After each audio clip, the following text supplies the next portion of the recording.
আমি কবি সৈয়দ শামসুল আলম আমার লেখা একটি কবিতা পাঠ করে শোনাচ্ছি।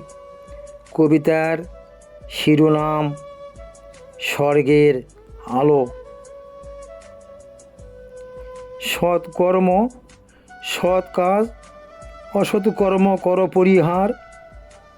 জীব হত্যা মহাপাপ, আঘাত দেওয়া কর বর্জন, করো এই ধর্ম গ্রহণ। অনাহারীদের মুখে অন্ন তুলে দাও, সকল জীবের কর সেবা।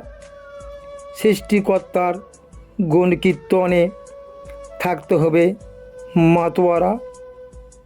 পৃথিবী ক্ষণিকের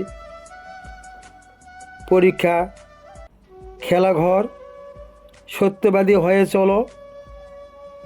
নিঃস্বার্থ থেকে অন্যের ভালো করো, বিনিময়ে দেখবে স্বর্গের আলো।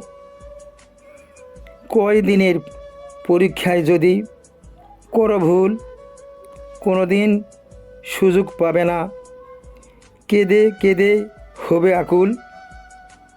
এই ধরাতে যদি আনন্দ ফুর্তি করো, ওই ধরাতে যায় দেখবে আধার কালো।